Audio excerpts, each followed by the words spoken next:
Face à Face Santé, le podcast de la santé en mouvement. Bonjour à toutes et tous et bienvenue dans ce 3e épisode du podcast Face à Face Santé. Aujourd'hui, nos invités, Mélusine Harlet, directrice de la prévention chez MGEN, et le professeur Bertrand Fougère, président du Gérontopôle Centre-Val de Loire, vous parleront de prévention, feront un constat sur l'organisation actuelle et proposeront quelques clés pour un système optimal. C'est à vous la parole. Bonjour à tous, Bertrand Fougère, je suis professeur de gériatrie à la faculté de médecine de Tours, responsable du pôle vieillissement du CHU de Tours et président du Gérontopôle Centre-Val de Loire. Je suis très heureux de pouvoir vous parler aujourd'hui dans ce podcast et de pouvoir vous parler de prévention. Et sans plus tarder, on va commencer avec cette question. Pourquoi en fait on parle de prévention et pourquoi c'est un sujet qui est d'actualité et de plus en plus d'actualité? On va commencer avec un peu d'histoire. L'espérance de vie a largement augmenté, depuis, environ, 2 siècles, 2 siècles et demi, puisque ce qu'il faut savoir, c'est que dans les années 1850, l'espérance de vie, d'un homme, était de 40 ans, quand aujourd'hui, l'espérance de vie d'un homme est à 80 ans et celle d'une femme, autour de 85 ans. Il y a eu, plusieurs, vagues, qui ont permis, l'augmentation de cette espérance de vie. Il y a au début, pour le coup du XXe siècle, j'allais dire, l'apport de l'énergie qui a permis en fait, de conserver, les aliments, au frais aussi et puis, l'eau potable.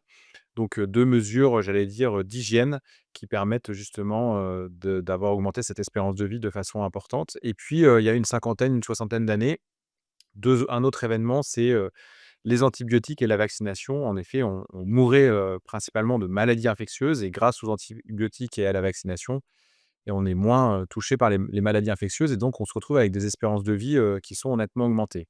Maintenant, ce qu'on cherche, bien sûr, c'est de vieillir, en santé et d'avoir une espérance de vie avec une qualité de vie et une espérance de vie sans incapacité. Et là, en fait, les progrès de la médecine, les progrès des parcours de vie ont fait qu'il y a un décalage entre, cette espérance de vie sans incapacité qui est, autour de, 67 ans, chez les hommes et les femmes et l'espérance de vie, totale donc autour de 85 ans, donc une quinzaine, une vingtaine d'années où les gens vivent avec, des incapacités, avec des pathologies chroniques, avec, des risques de perte d'autonomie et d'entrée dans la dépendance. Et donc, il faut absolument, qu'on ait, ces démarches, de prévention de beaucoup plus importantes. Ce d'autant que, la population va continuer de vieillir, c'est ce qu'on appelle, le tsunami gris, puisque, la tranche d'âge notamment qui va le plus augmenter, c'est les 75 ans et plus, qui vont, d'ici, 2050, quasiment doubler dans le monde, passant de 234 millions de personnes en 2021 à 485 millions de personnes, en 2050. Donc vraiment, un enjeu, à la fois en termes de parcours de soins, en termes de parcours de vie et un enjeu, sociétal et économique, puisqu'on sait et ça c'est le rapport de Dominique Libaud, qu'il a édité en 2019, la dépendance en France, ça coûte 30 milliards d'euros par an, pour la société et Dominique Libaud avait indiqué aussi dans son rapport que, en faisant des démarches de prévention, on pourrait, espérer faire des économies de 10 milliards d'euros sur, ces 30 milliards. Et la Cour des comptes a aussi, sorti un rapport, en début d'année pour dire qu'une année justement d'espérance de vie, sans incapacité, c'était un gain de 1,5 milliard d'euros sur l'ensemble des dépenses de santé. Donc un impact sur les parcours de vie, sur les parcours de santé, mais aussi un impact économique, et sociétal de pouvoir, mener, ces démarches de prévention. Sur cette partie économique, je vais, pouvoir, laisser la parole, à, ma partenaire du jour, qui est Mélusine Harlet, qui va pouvoir aussi, nous évoquer, le sujet. Merci Bertrand, bonjour à tous. Effectivement, je suis Mélusine Harlet, je suis directrice de la prévention chez MGEN. Et donc, chez MGEN, on travaille énormément sur ces sujets évidemment de prévention. Et s'agissant de ce sujet, de l'impact de la prévention, nous avons notamment travaillé en 2023 avec le cabinet Asterès pour évaluer l'impact médico-économique de comportements favorables à la santé. Et donc ce qu'on a pu identifier avec ce cabinet, c'est que en travaillant sur des comportements tels que les comportements alimentaires, sur les comportements type, la lutte contre la sédentarité, également sur les addictions, on était si on investissait autant que la moyenne des pays de l'OCDE, eh bien, on était en capacité de réduire d'1,8 million le nombre de cas de maladies en France, notamment de maladies chroniques comme, le cancer, le diabète, les problèmes cardiovasculaires et que cela pouvait représenter un gain de 5 milliards d'euros, pour la sécurité sociale et l'ensemble de la collectivité. Et ça permet aussi d'avoir un gain, de 8 mois, en espérance de vie sans maladie, grave. Et si on s'alignait sur, les pays les plus en avance de l'OCDE, alors les gains pourraient aller jusqu'à 16,7 milliards d'euros en dépenses en santé. On pourrait éviter 6,5 millions de cas de maladie et on pourrait gagner 2 ans d'espérance de vie sans maladie chronique grave. Donc vous le voyez effectivement, en intervenant uniquement sur ces facteurs, addiction, alimentation, sédentarité, manque d'activité physique et surpoids, eh bien on pourrait considérablement impacter la qualité de vie des Français. Alors on a un exemple, qui est l'exemple de Singapour, puisqu'à Singapour, il y a des politiques extrêmement volontaristes qui ont été mises en place, qui intègrent vraiment l'ensemble des acteurs de la société, donc à la fois l'univers médical, donc les médecins, les professionnels de santé, mais également la société civile, en mobilisant notamment des retraités qui, dans une logique d'aller vers, vont à la rencontre des citoyens, que ce soit au travail, que ce soit les autres retraités qui peuvent être chez eux. Donc dans cette logique d'aller vers qui permet à Singapour aujourd'hui d'être 10 ans en avance en espérance de vie en bonne santé par rapport à notre pays. Et donc on voit bien qu'on a encore aujourd'hui, vraiment de belles choses à mettre en place, une vraie politique volontariste à mettre en place pour renforcer l'impact de la prévention en France. Alors à cet égard, on a un bel exemple avec, le programme iCOP et je pense que, Bertrand Fougère va pouvoir nous en dire un peu plus. Merci Mélusine. En effet, dans vos propos, il y a quelque chose aussi qui est très intéressant et que je vais développer aussi dans le programme iCOP, c'est vraiment, l'importance de mobiliser, tous les acteurs, autour de la prévention, à la fois les gens eux-mêmes pour qu'ils soient acteurs de leurs propres déterminants de santé, mais aussi, nos collectivités, locales, nos collectivités territoriales, les acteurs, du monde sanitaire, du monde médico-social, du monde social, mais vraiment, en fait, vraiment l'implication de tout le monde et même en termes, d'éducation, à la santé pour faire en sorte que ces démarches, de prévention soient efficaces et de se dire que la prévention, c'est en effet de la santé, mais c'est surtout pas que de la santé. Il y a beaucoup, d'autres paramètres qui jouent, dans nos démarches, de prévention. Le programme iCOP, donc qui veut dire Integrated Care Older People, c'est un programme donc qui veut dire soins intégrés, pour la personne âgée. C'est un programme de l'OMS, l'Organisation mondiale de la santé, qui, l'a développé en 2019, donc programme mondial avec pour objectif de, retarder au maximum l'entrée dans la dépendance ou en tout cas la perte d'autonomie. Donc un vrai programme de prévention, primaire qu'on commence à partir de l'âge de 60 ans. Et l'OMS a défini 6 fonctions, essentielles pour, vieillir en santé que sont la cognition, donc la mémoire, la mobilité, la nutrition, la vision, l'audition et le moral. Et en fait, en prenant soin de ces 6 capacités, l'OMS estime qu'on peut, espérer, vieillir en santé. Ce programme, iCOP, il se fait, en France, pour l'instant sous la forme d'une expérimentation jusqu'à la fin de l'année là, 2025, avant une implémentation sur l'ensemble du territoire, national à partir, de 2026 et en utilisant une application, sur votre smartphone que vous pouvez, télécharger. Alors il y en a plusieurs, qui sont disponibles et donc vous choisissez une des applications, disponibles et référencées dans mon espace, santé et vous pouvez faire une auto-évaluation de vos 6 fonctions, essentielles pour vieillir en santé. L'exemple que je peux donner, c'est sur la mobilité. On vous demande de vous lever d'une chaise, sans accoudoir, 5 fois et on mesure le temps que vous mettez, pour faire, ces, 6 levées de chaise et si vous mettez, plus de 14 secondes, c'est qu'il y a potentiellement quelque chose qui se passe. Moins de 14 secondes, c'est normal. Ça génère un PDF de l'ensemble de vos résultats que vous devez, présenter à un professionnel de santé pour pouvoir continuer l'évaluation et pouvoir entrer dans un parcours de soins le plus précocement possible. Le programme iCOP, son intérêt, c'est vraiment de se dire, justement: «Je rentre dans un parcours de soins le plus précocement possible et donc je peux intervenir le plus précocement possible sur, ces paramètres et retarder, justement l'apparition, de difficultés, que ça soit sur la mobilité, la cognition, la vue, l'audition et cetera». Mais, je trouve que l'autre intérêt du programme iCOP qui est majeur, c'est que c'est un vrai programme d'éducation à la santé, puisqu'en fait, à partir de l'âge de 60 ans, on se dit que pour que je puisse vieillir en santé, eh ben, c'est important de prendre soin de ces 6 capacités essentielles. Cette auto-évaluation, vous devez la faire tous les 6 mois à partir de l'âge de 60 ans. L'idée, c'est de repérer pour pouvoir évaluer et intervenir, précocement. Alors il y a d'autres choses qui sont mis en place et je vais relaisser la parole, à Mélusine et notamment sur, le t d'un travail, de l'association, Adosen, qu'elle va pouvoir nous présenter. Oui, merci beaucoup Bertrand. Effectivement, hein, lorsqu'on parle d'organisation de la prévention en France et de programmes à fort impact, pour nous chez MGEN, ce qui est important, c'est vraiment d'avoir une vision d'ensemble, une vision globale et qui puisse nous permettre d'agir à la fois sur l'ensemble des déterminants de santé sur lesquels on peut agir, mais en mobilisant un très grand nombre d'acteurs.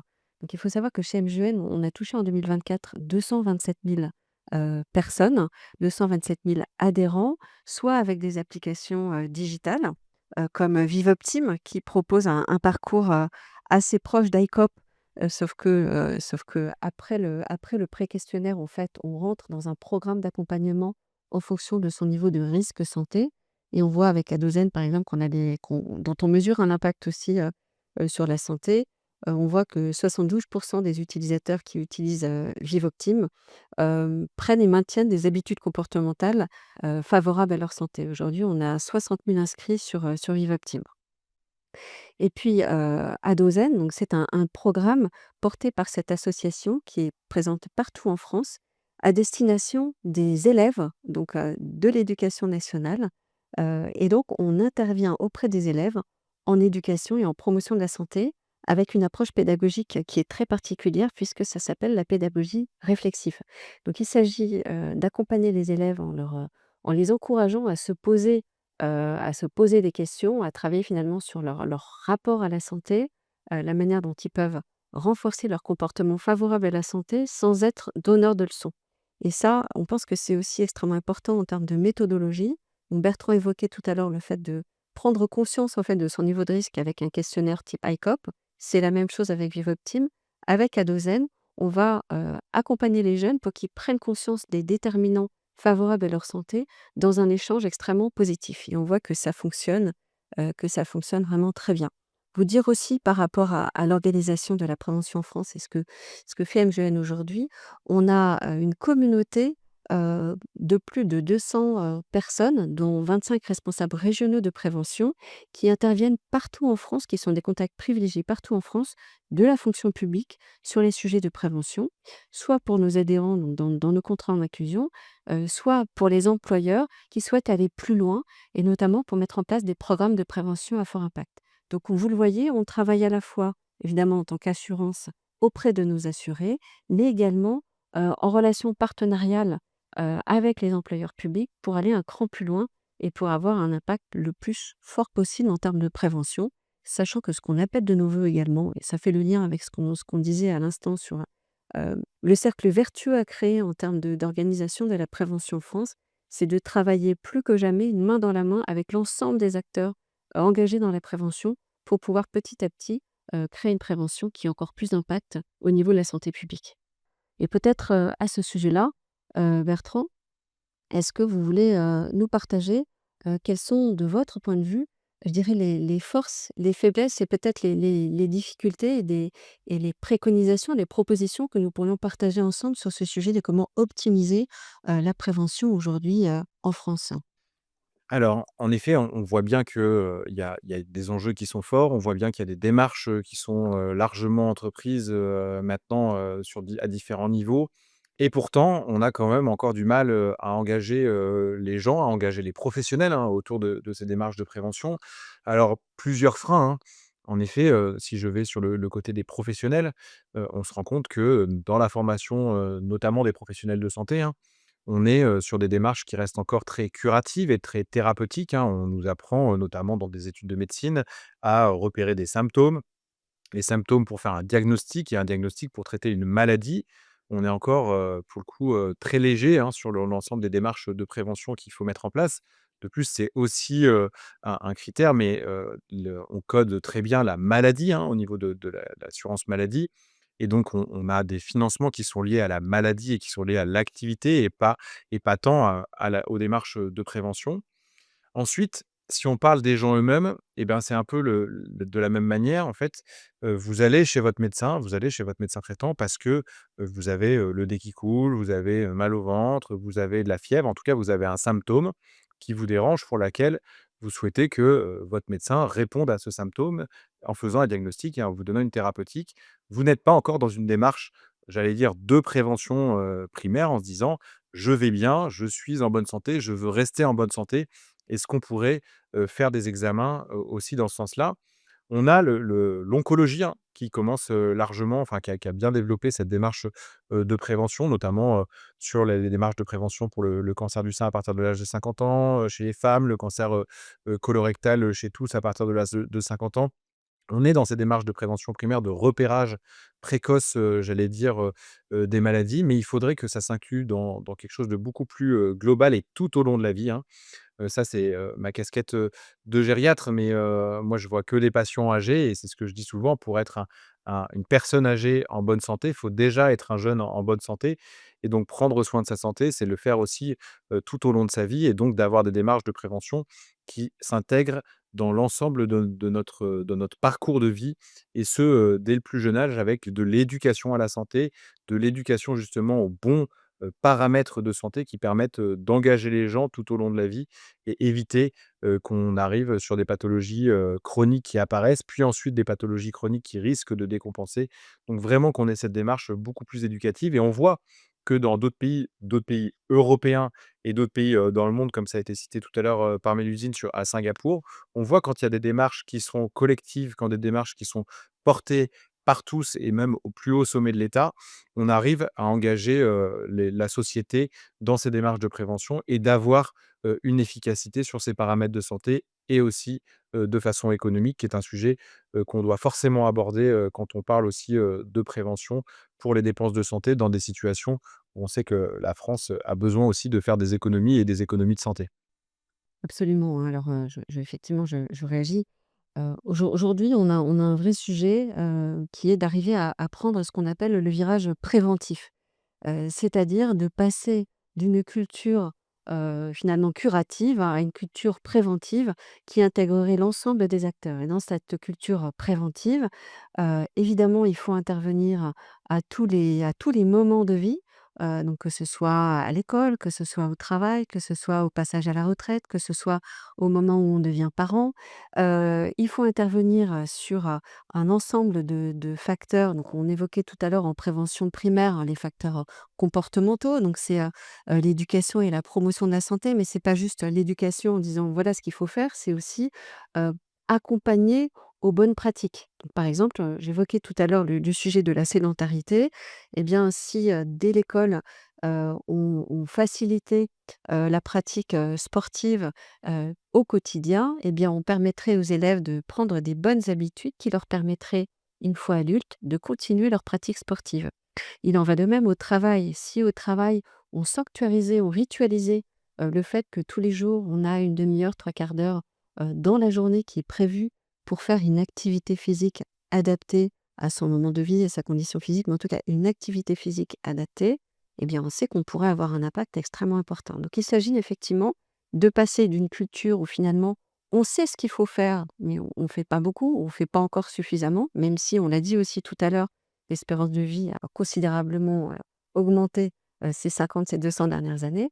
Mais si on veut vraiment franchir l'étape suivante qui est arriver à, dans cette espérance de vie qu'on a réussi à augmenter, avoir une espérance de vie en bonne santé, une espérance de vie sans incapacité supérieure, eh bien, il faut vraiment qu'on prenne ce virage préventif et que l'ensemble des acteurs, qu'ils soient médicaux, qu'ils soient assurantiels, qu'ils soient associatifs, qu'ils soient territoriaux, prennent en main ce sujet, ce qu'ils font déjà, mais qu'ils le font de manière plus coordonnée. Parce qu'aujourd'hui, la difficulté qu'on a, c'est qu'on a un éventail extrêmement large d'interventions de prévention qui sont menées par un grand nombre d'acteurs très engagés, mais il n'y a pas encore suffisamment de coordination et d'évaluation d'impact. Heu, Tant qu'on ne sera pas en capacité de voir ce qui fonctionne vraiment et de voir comment faire que ça puisse fonctionner mieux, eh bien, on aura encore des trous dans la raquette et on ne sera pas suffisamment efficace. Donc pour optimiser, le système, ce qu'on défend, c'est vraiment une approche d'une prévention qui soit mieux coordonnée et qui soit mieux évaluée, où avant, par exemple, faire un atelier ou avant, une fois qu'on a fait un diagnostic, alors avant l'atelier, on va demander, comment se sentent les gens. On va faire passer un questionnaire et aussi sur leurs compétences. Par exemple, un atelier sur, la santé mentale. Est-ce que vous savez ce qui vous fait du bien? Est-ce que, comment vous vous sentez aujourd'hui? Quelles sont les émotions que vous avez? Quelles sont les pensées que vous avez? Et puis après l'atelier, poser des questions du type: «Est-ce que vous avez identifié ce qui vous fait du bien en termes d'émotions? Ou est-ce que vous avez identifié comment gérer votre stress?» Hem, un atelier sur l'alimentation, après l'atelier sur l'alimentation, est-ce que vous avez identifié les moyens, de manger d'une manière qui sera plus favorable à votre santé? C'est des questions assez simples comme ça qui nous permettent de faire le lien entre une intervention de prévention, le sentiment d'efficacité de l'intervention de prévention et ensuite dans une deuxième étape, faire le lien avec la réalité, de la santé des personnes qui sont accompagnées. Et donc est-ce que, après avoir suivi un certain nombre d'interventions de prévention, on voit que le risque finalement de maladie est réduit ou pas? Merci beaucoup Mélusine. Je pense que c'était une belle conclusion. Investir, tout le monde autour de la prévention, investir à la fois, les personnes elles-mêmes dans leur démarche, de prévention en santé, investir, l'ensemble, des acteurs, qui gravitent autour du monde de la santé, mais bien au-delà. Investir, dès le plus jeune âge. En tout cas, j'espère on vous a convaincu sur le sujet et merci beaucoup, pour, ce podcast et on se retrouve bientôt. Merci beaucoup. Merci à tous, merci infiniment.